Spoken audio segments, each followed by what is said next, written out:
Hello again.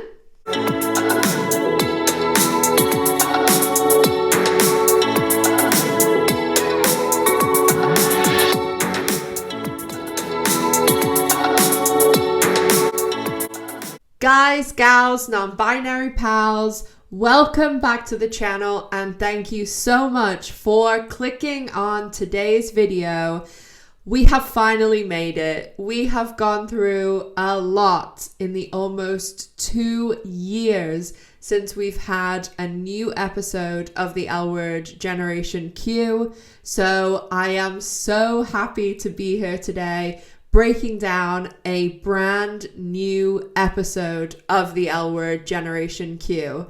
So as you guys know, when I break down the episodes, I go through it character by character, and we'll be keeping that format for this season.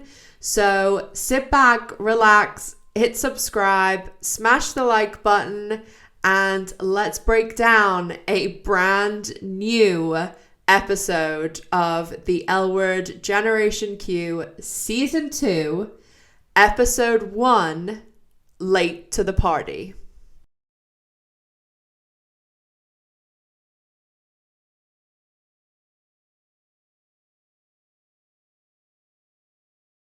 So I am, of course, going to start with the huge cliffhanger that we had to wait nearly 2 bloody years to see what happened. So Sophie, Danny, and Finley, and also, as I've told you guys when I did the spoiler-free review of episodes 1 through 3, there will be a video coming in the near future called Shit We Were Right About, because we were right about what happened, that they did not pick up directly after the airport scene, and we do just have a very few minutes, seconds really, at the start where we see Sophie getting out of the car and walking up. The second that I saw the car pull up, I was like, oh, it's Danny. Because we, of course, on this channel followed the filming of season 2 very, very closely, and we saw a lot of behind the scenes pictures. So it kind of made sense we knew there was a wedding, we knew Micah was in it, and a lot of us were saying that it seemed to be Danny and Sophie's wedding. I actually didn't think this would happen until around episode 3. So the fact that we got it in the first episode was kind of surprising. There's a lot of things that happened in the first 3 episodes that I was like, whoa, we're already here. And I think it's just because this season there's so much going on. It's really exciting. And just going back to Danny and Sophie, we didn't have to wait too long. We found out straight away that Sophie had picked Danny, and we are in a little bit of a flash forward / we have a flashback for nearly the rest of the episode. And Sophie and Danny are at their rehearsal dinner, and that's kind of where we get our roll credits, and then we go back 15 hours before this rehearsal dinner. So Danny and Sophie, throughout the rest of the episode, we see at that rehearsal dinner that, I mean, it's obvious that Micah, he just says to Sophie, like, we need to talk, and it's obvious that he knows.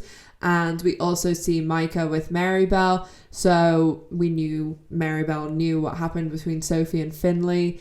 And Danny and Sophie then decide to go out, out, and even Danny's like, let's get drunk and, have a fun night. And Sophie, I think, is acting as if this is, a last hurrah with Danny, but I thought she was going to tell her then, the next morning. And the one thing I did find a little bit strange was the fact that Micah knew and is Danny's best friend and best man, but he's really, really close with Danny. And I didn't understand why Micah hadn't seen Danny in the interim between the end of the Bachelorette night out rehearsal dinner and the next day at the wedding. So did Micah think that Sophie had told Danny and she was like, we'll work through it, because Micah seemed to know Danny pretty well and was like, cheating is a no-no for her. So obviously, like, Micah didn't want to tell her, but I was kind of like, why was there no one, either even just pressuring Sophie to tell Danny in the lead up to the wedding? And we are also led to believe that, like, Danny and Sophie stayed the night at their place together. So that was just a little bit strange for me. But then we obviously get to the wedding and everyone is looking amazing at this wedding. Alice's dress and the lipstick, I absolutely loved it. She looked awesome. And of course, Bette just looked stunning too. So everyone was looking fly as hell at the wedding. And of course, it was really fun to see the wedding because we had all those behind the scene pictures and we basically saw exactly the wedding with the people not in it, and we did see Micah in it, but that was it. So it was fun to see those pictures now happening. And of course then we think, oh, everything's going so great, and Danny's coming in doing the whole like beautiful bride thing, and who walks in the door? Finley. So I mean, there's not really a great way to crash a wedding and tell someone that you love them when they're getting married to someone else, but this pretty much takes the cake for like worst possible way that you could do any sort of wedding crashing. And I remember like a couple of weeks ago we were talking about potential things that could happen, and I did say about Finley crashing the wedding. But I think when I was comparing it, I was saying maybe it would be more like a Ross and Rachel thing where Rachel turned up just before the wedding, but Finley turned up right bang in the middle, like the worst possible timing.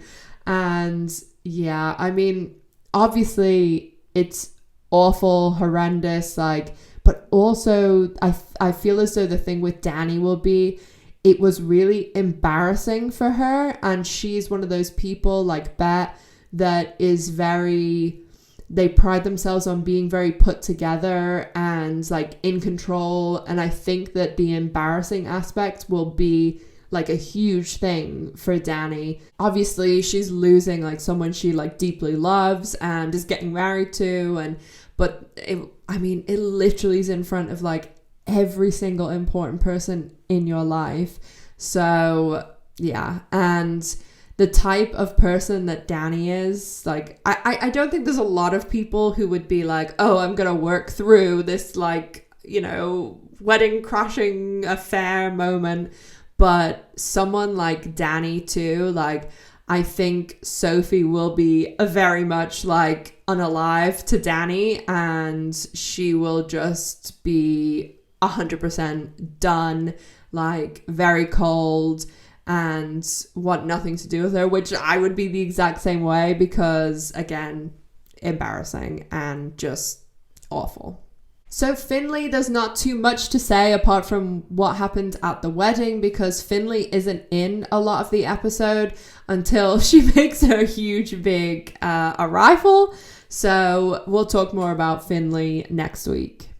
Micah and Jose are still at least hooking up, it seems.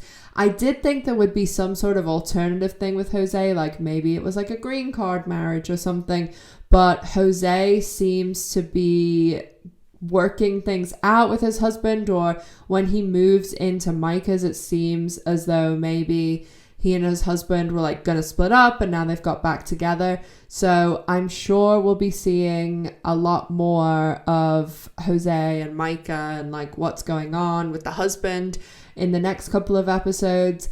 But Maribel and Micah seem to be getting a little bit closer, and I do really like their chemistry together, because I think that like Leo Sheng and Micah are very like nice, wholesome, like Micah's a pretty put together person, and then I love like the really funny side to Maribel, who's just like very say it as it is, but she also has like a really like hilarious side to her. So I could totally see them being like together or a couple or even just like really best friends.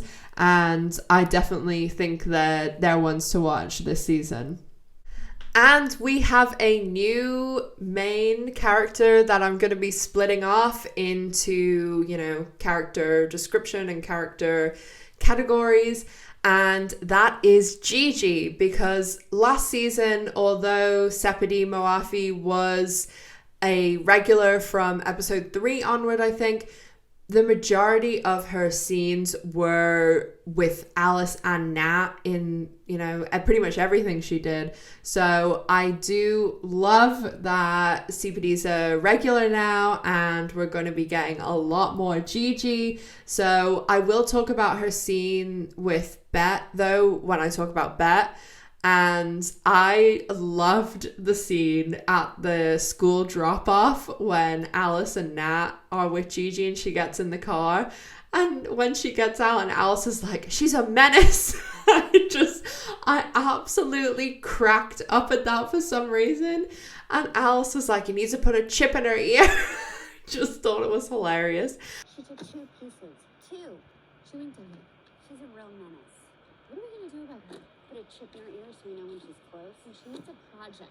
And when Alice is like freaking out about her taking 2 pieces of gum and stuff, like this scene, I think the 3 of them are very funny too. So they work well because they're like riffing off each other too and like bouncing off one another. So I really, really enjoyed that scene, and especially like Gigi, you know, calling Nat out the only way you can kind of call an ex out. And on to Shane. You joking? I have the perfect person for you. Oh, really? God, please don't let her set you up. That's how I spent my 30th birthday. I hate hippies and a fucking yurt. Who is definitely taking an interesting turn. I am all for the poker aspect. I have spoken about, like, I used to work in the poker industry, so I find this really interesting. And I remember when the trailers were coming out, like, people were saying that they thought it was more like charity stuff, and I went straight to, I think it's more of like a Molly's game, you know, underground poker thing, because I can just imagine Shane getting into hijinks like this. We also had an awesome guest star, Lena Waithe, so it was great to see her, and in the Showtime family too. So I thought that was a great one that they kept that under wraps for sure. So Shane and her dog, adorable. And Shane also has a new right-hand woman, and that is Tess. They seem to be quite the double act at the moment. And Shane seems to be putting a lot of effort into Dana's and running it. When she first bought it, I was not too sure whether she was going to be super, super involved and maybe kind of left Tess to like manage it and run it. But she does seem pretty involved now. And obviously Tess as well is helping her run it. And Tess is also working for Eddie, Lena Waithe's character, as a dealer. And yeah, like, I've known lots of dealers and there's great money in it, so I can totally see why Tess is doing it. And in these kind of underground thing, especially because it's like hidden behind a vending machine, I'm gonna bet that Eddie is taking a rake, which is why it's illegal what she's doing. But you can run any poker game you want as long as you don't take a rake, you're okay. And I think that bit in the trailer where we see all the poker chips stacked up at Dana's and all the wads of cash, and Tess and Shane and the dog are like sitting there like laughing, and I think Shane's counting money, that I think we know where that money's come from now. And on to Alice, who... interesting, like, got stuff going on with Alice, that she's got a lot going on. I mean, the show is obviously back for the 2nd season. She's definitely missing Finley, and Alice is actually the one who calls Finley and says she misses her. And okay, you know, obviously it's not Alice's fault that Finley came back, but, you know, she probably feels a little bit bad. And Sophie and Alice are also, you know, working together a lot, and Alice offers Sophie like a senior producer role. And Sophie does turn it down, but maybe she'll reconsider after everything.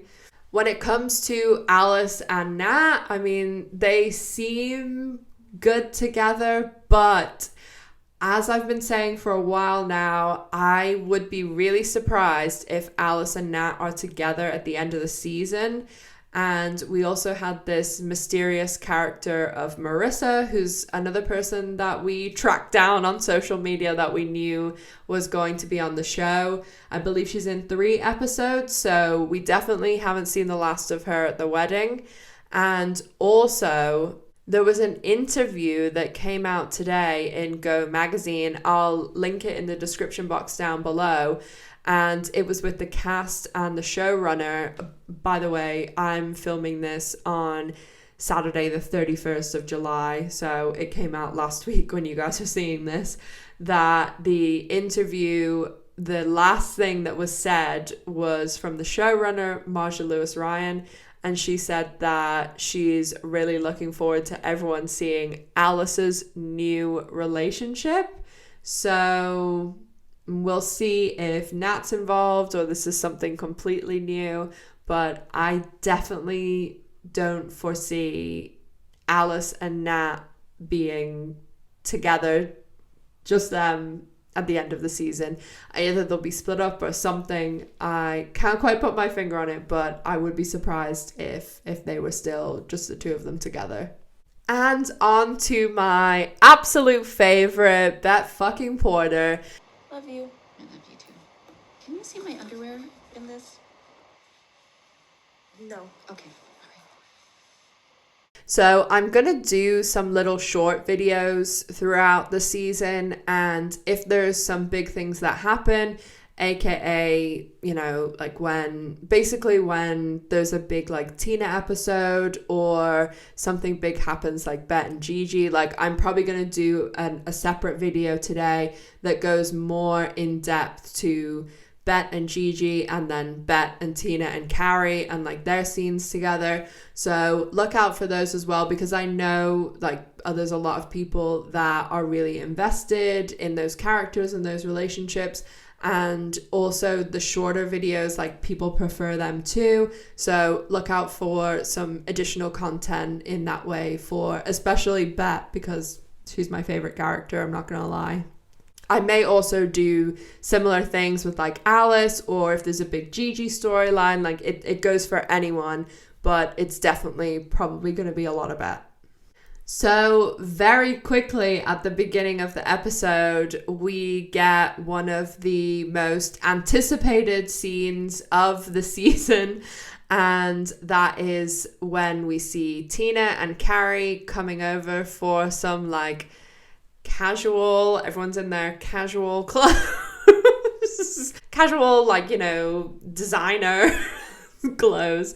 And Tina and Carrie come over. Tina apparently sideswipes Bette's mailbox, and Bette is not too happy. The tension is palpable. Reminds me of the tension between myself and my dad's wife. But Bette and Tina, obviously Bette still very much in love with Tina, which is confirmed like I think a couple of times throughout this episode. And Carrie is, you know, just really seems to be like a easygoing kind of friendly like character, and even it seems Angie really likes her. There's even a point in the episode where Angie is hanging out with Jordy and they're saying how much they like Carrie. So Carrie definitely seems to have won Angie over, and Carrie seems like a very, you know, normal, down-to-earth person. She does have a really good job, like she's a public defender, like she's pretty educated. And although public defenders aren't known for making like insane money, like it'll be a decent living. And although she could have gone into an area of law that like paid, you know, a lot more than a public defender. It's like an admirable career. And Carrie seems to be this very like normal middle class, you know, person. And Bette is just, you know, in a completely different realm. I don't think Bette has ever said the word Groupon before. So Tina and Carrie have come over to discuss their wedding plans, and although especially us OG fans know that the L word exists in its own time and reality, it's very hard to tell what time we're in, because the mayoral race for Bette was probably like November, but obviously a portion significant of time has gone past if we're supposed to use the date with Danny's dad was booking the wedding. So it's hard to kind of guess whereabouts we are, because Tina does say we're thinking of getting married this summer, which makes me think, well, it has to be at least January. So saying this year. And I would think we're probably around somewhere of March. I mean, I'm using a few little things like Bette running for mayor, and although Alice's show being on a season 1, season 2 cutoff, that would usually happen in May, but it could be like a year-end thing. So I'm thinking it's around March. That's my guess. So if we worked out the episodes were taking place over a week, 2 weeks, then it would line up that Tina and Carrie's wedding would be the end of the season, like episode 9, 10. And we know that Rosie and Laurel are in episodes 1, 5, 9, and Laurel is also in 10. So that's my official guess for the timeline and how things are going to play out. So there is a little point where Tina's saying like, oh, it's not too soon. And I think she's saying that more to herself than anyone. Not too soon. But you're the first to know. Yeah. Right, to tell you all together. Right, your moms and me, like the three amigos. And I do think it's very fitting that this scene took place in the kitchen, like dinner table adjacent, because the Bette and Tina fans, they have gone through the ups and downs of all the emotions in the kitchen and dinner scenes, because there's some like amazing moments, be it in the original season 5, the stir fry scene, all the way down to the dinner scene last season, episode 7, where Jennifer Beals and Laura Holloman were robbed of Emmys. We do have a great Gals Gap scene, as the writers of Generation Q love to call the Bette, Shane, and Alice scenes. You've always kind of wanted more of like a wifey wife kind of type. And Bette is talking about her criteria, and as someone who also has criteria, I understand Bette, I do, but I'm pretty online with what Bette says, just not the kids thing. I'm more an Alice and Shane thing there. And Alice, of course, has her great idea. And because we saw the trailer and we've seen all those fantastic pictures, I think everybody could pretty much guess what was coming. And that was to have a Bette and Gigi blind date. And to the writer who came up with this, all I can say is bravo, because this was a fucking genius move. Jabette, I love it. I absolutely love it. And the whole scene was just brilliant. This is my favorite part of the episode, because Gigi just kills it.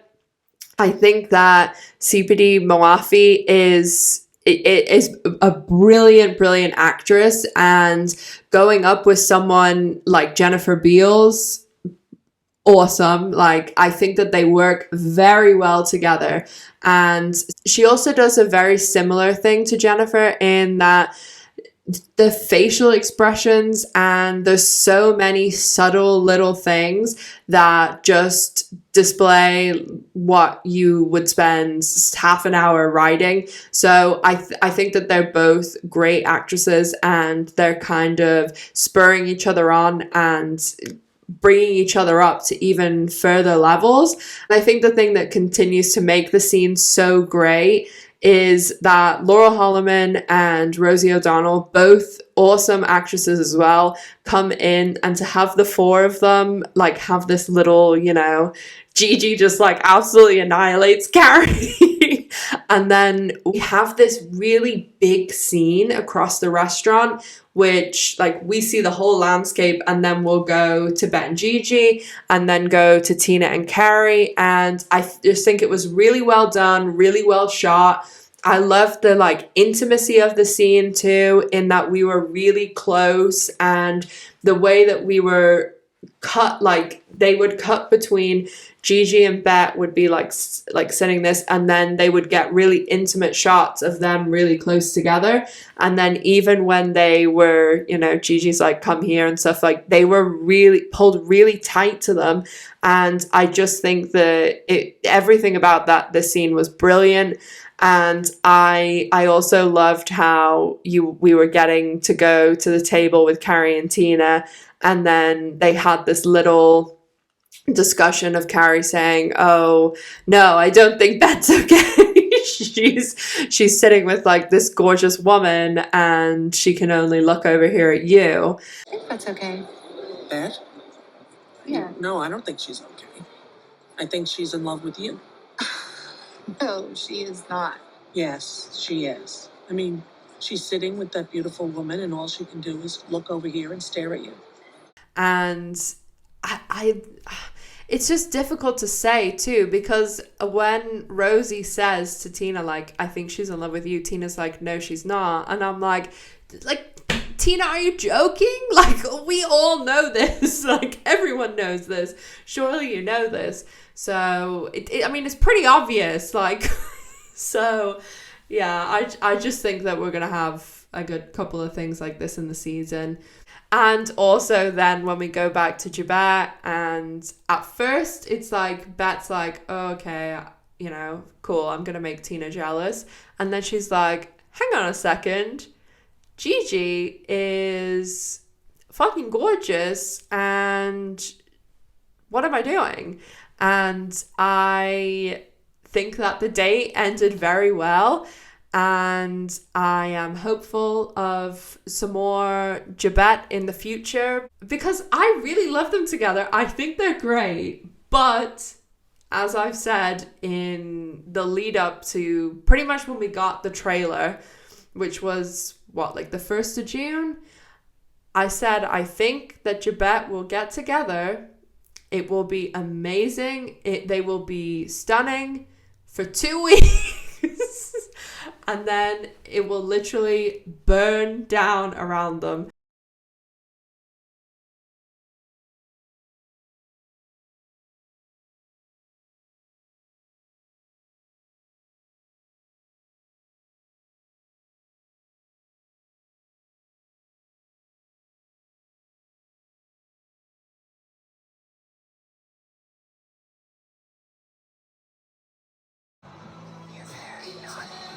I've been saying this since the 1st of June, pretty much. So we'll see. I will treasure them for as long as we have them. I mean, I think if Tina's with Carrie, like, I'd love to see Bette with Gigi, but we shall definitely see what happens. And also, Bette gets her new job in this episode. Bette and I have the same job title now, so I'm going to hold on to that. And Bette is just absolutely killing it in her Alexander McQueen. I did love in the Gigi and Bette scene when Gigi was like, oh, is this Tom Ford? Like, I just thought that was great. And when Bette meets up with Isaac, you know, she's laying down the law very, very strictly and saying, I want this, I want this, I want this. And yeah, you don't mess with Bette Porter. And I think as she's gotten older and more confident, if anything, Bette's like, I don't have time for any bullshit. Like, I'm telling you exactly what I want. And another great thing in this scene was when they're talking, like just before she walks up and sees her name on the door, the guy says, oh, so-and-so's on the phone from the CAC. So that was a really nice little to the original L Word and Bette's original place of work. There was another little call out I forgot to mention when I was talking about Alice and Nat. And when Nat is watching this show that she's marathoning, it was the Law and Order shows, which is the shows that Eileen Chaikin is working on and in charge of now. So I thought that was another nice little nod in the whole L Word universe. So overall, I mean, it's been nearly 2 years, so it was quite the tall order to get a premiere because, like, obviously everybody's, like, hyping it up and the anticipation is really high. But overall, I absolutely loved this episode. I thought it was brilliant. I thought that everybody got, like, their time to shine and the stories were very fairly divided. I thought that they originally would drag out the Danny Sophie Finley in, so I'm so happy that we found out like straight away. And also like all the things that happened, I just feel like if this is all happening in the premiere episode, like this could have been like 4 episodes worth of content. So they've got a lot in store for us this season. I feel like it's only going to keep getting better and better. And I mean, everything was on point. The writing, the lighting, the costumes, the music, like the acting, everyone was looking stunning. It was absolutely, like, I don't think it could have been better. And all the people guest starring, like Lena Waithe was awesome. Like that was such a nice cameo that we didn't know we were getting. Rosie, Tina, like it absolutely blew me away. But I would love to know what you guys think. Let me know, were you completely satisfied with the Finley, Sophie, Danny tie up, and what do you think is going to happen going forward? Anybody else a big fan of Jabette? What do you think is going to happen there? Do you think we are going to see Tina and Carrie get married? Or will they do it off screen? Or will they break up? Let me know down in the comment section. And as always, if you are not subscribed to the channel, make sure to subscribe so that you don't miss out on absolutely any content, because there is a lot of stuff coming this season on the channel.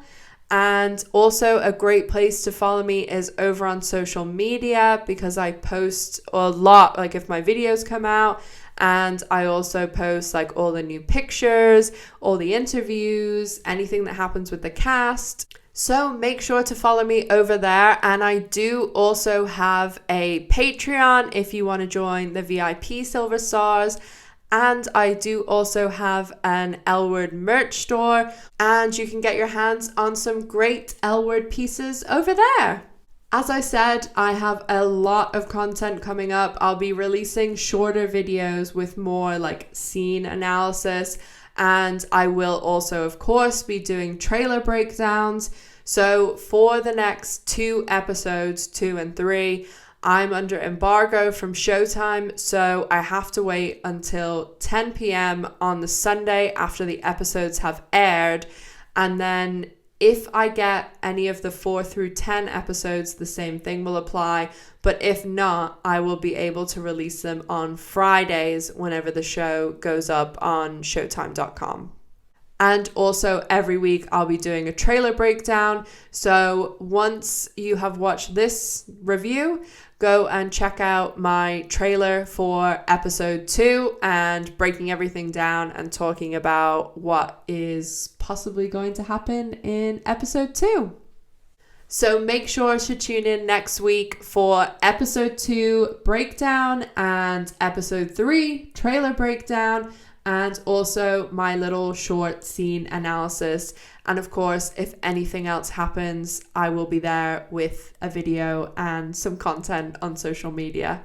So make sure to stay safe, Take care of yourselves, and I'll see you in the next one. Bye, guys.